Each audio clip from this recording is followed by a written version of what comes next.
Thank you. Welcome everybody. We're now chorus, it's our past, and welcome to today's meeting of the Espo Management Committee. This meeting is being broadcast live on YouTube. Kat has just told me, and I'll also be available for viewing. We'll also be available for viewing after the meeting. First item is minutes of the meeting held on the 15th of September 2021. I propose that the meeting's minutes. Oh yeah, there's a few amendments which Kat will go through now. So just on the minutes, there's just some slight amendments to make on the minute 29. It needs to set out that it's a qualified opinion, not the unqualified opinion. And then it's also, as mentioned, RFS, which should be amended to FRS. But those are just the slight amendment. Thank you, Kat. I propose, as subject to these amendments, I propose that the minutes of the meeting held on the 15th of September 2021 are taken as read, confirmed and signed. Is everybody in agreement with the amendments as well? Yeah, agreed. I think there's a unanimous raising of hands there, so I'll take that as agreed. Second point on the agenda is to advise any items that the chairman has decided to take as urgent elsewhere on the agenda. There are no urgent items as of there. Is there anybody else got to say anything on urgent items? No, thank you, and we'll move swiftly on. Item 3, declarations of interest in respect of items on this agenda. Does any member have the interest that they wish to declare? Any hands? No. Thank you. Moving swiftly on again, items referred to by the Finance and Audit Subcommittee. There are no specific items referred to. Anybody else got anything to add to that? No? Right. Again, and item 5, where we start talking. Proposed updates to the standard financial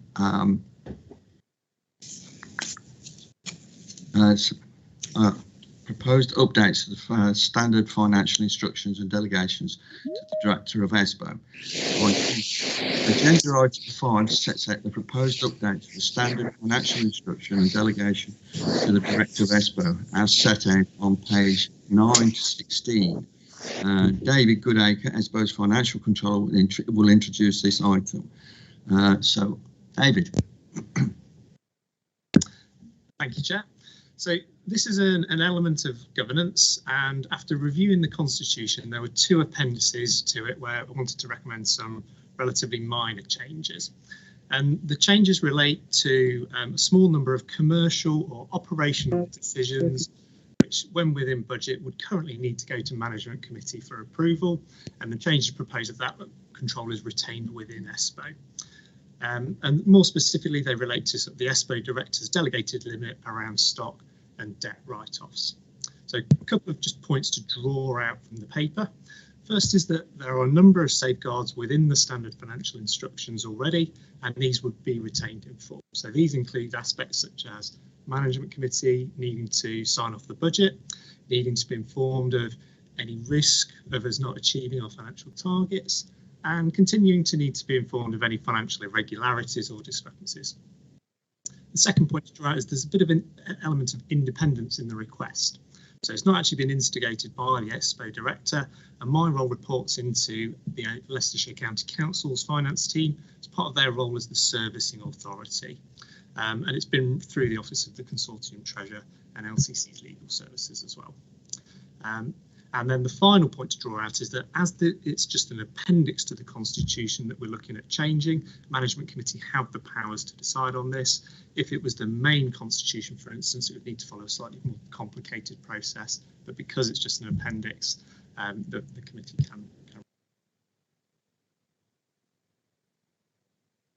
can. Does anybody have any comments or questions on what has been reported?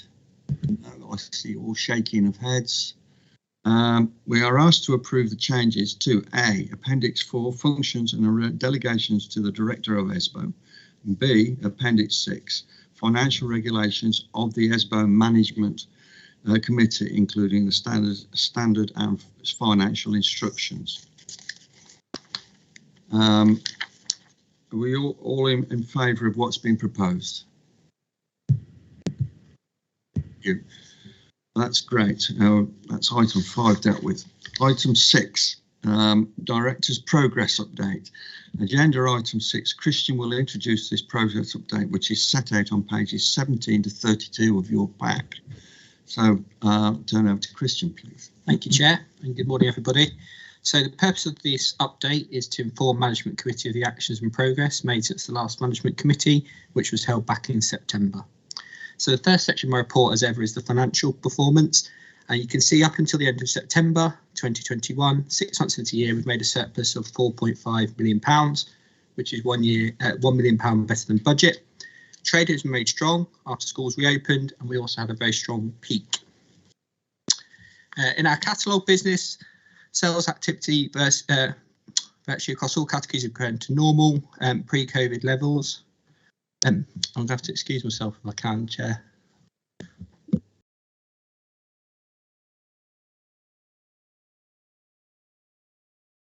Of 5.1 million. We have some unbudgeted costs. So even though we're £1 million ahead at this stage, we're setting out a new range of 5.1 to 5.7 million pounds for the full year. After that, some more detail on our sales and margin. Total sales for 6 months to September reached 42.4 million, which is 2.4 million better than budget and 7.1 million better than last year.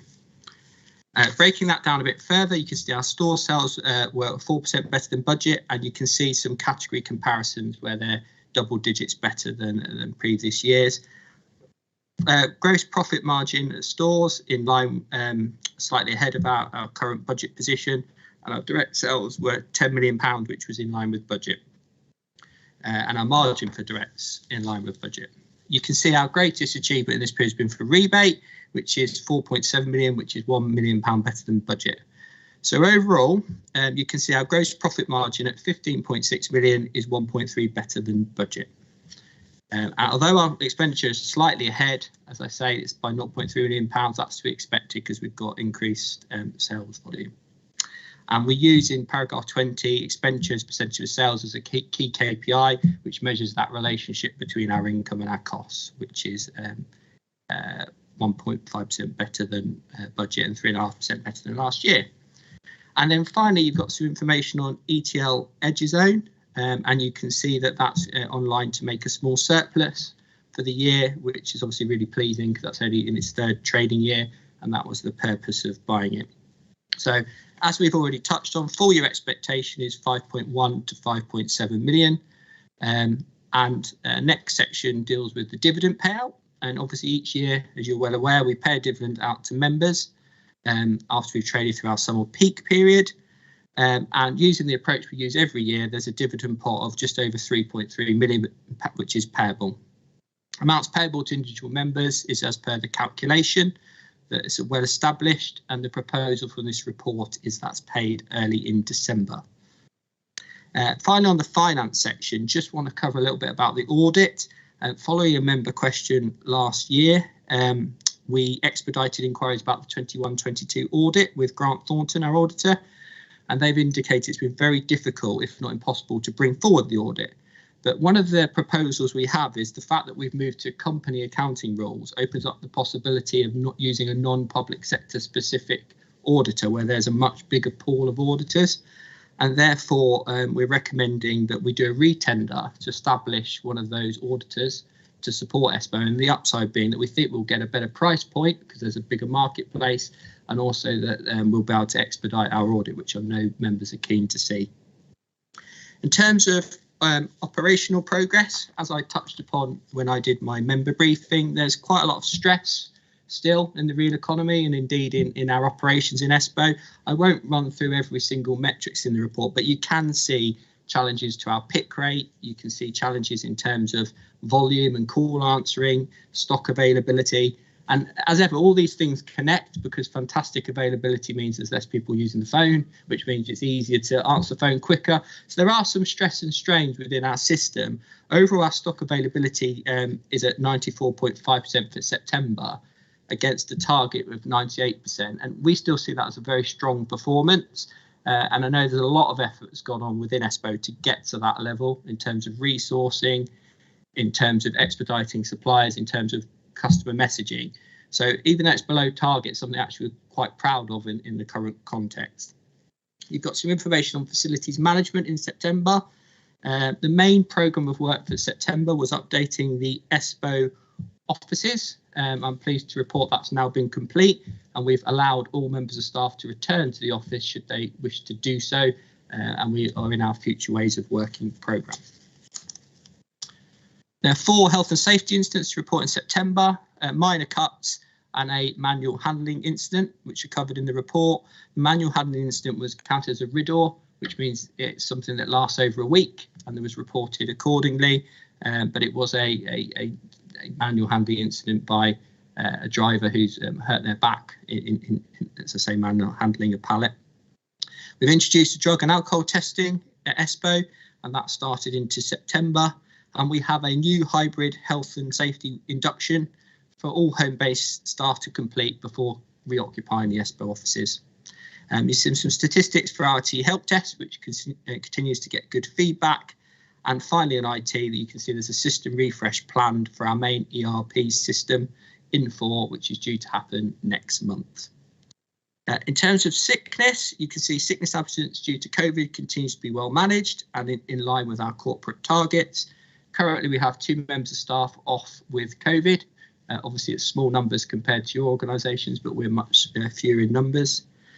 We've launched a supervisor development programme for our middle managers and supervisors at Espo. I think it's a really good time to invest in management because it's obviously a lot more challenging with people working in different locations.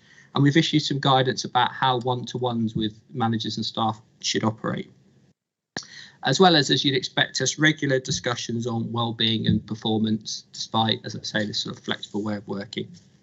And finally, in terms of our staffing side, to inform you, we completed our staff survey in August. The highest satisfaction rating received was that the customer's service is at the heart of everything we do. And you probably, if you could pick one thing, it probably would be that for the highest score, that people believe that of Espo. Which was really pleasing. We also scored well as being committed to equality and diversity and being a good employer. In terms of things where we've scored less well is about managing and communicating change, and this is in line with previous staff surveys, but pleasingly overall in terms of top and bottom scores they all improved, so we're certainly moving in the right direction, but that sort of spread about what people think we're better or less good at is consistent. And then finally, in terms of our quarterly review of health, safety and wellbeing, we've added a new risk to our risk register, which related to the previous committee in terms of inflationary pressures, and you'll see that in the appendices. So overall, members are asked to note and support the contents of the report. Thanks. Thank you, Christian. You fine there? I am, thank you, Chair. Oh, good to hear it. As you can see, most of the members here are basically going to be pleased to hear that there'll be a dividend of £3.3 million being paid out. But are there any questions from any members? No hands. That looks good. I've just one other question, and I can't ask it of every meeting I go to. How is inflation going to play into the system going forward? Yeah, it's a well-versed question of us as well. We don't know. It's really challenging. Inflation. I think this committee was, first to start to raise some of those queries, which is being discussed broadly now in business. Part of the challenge for us, I think, is when you look at the root of inflation, it's not UK based. So traditionally we would talk about using interest rates rises, inflation being a temporary measure, something that's controlled independently by the Bank of England, as we all know. I think the challenge we've got is the kind of root cause of inflation at the moment. It's more of an international root cause. So it's kind of a little bit foolhardy to think that's something that's just isolated within the UK and therefore controllable in the UK with monetary policy, as perhaps they envisaged when they separated the Bank of England. So we are planning at Espo for inflation to be a feature of the whole of the next trading year, and that's something we're certainly planning for at the moment. I think that draws to the conclusion on item 6. Oh, Councillor Clancy.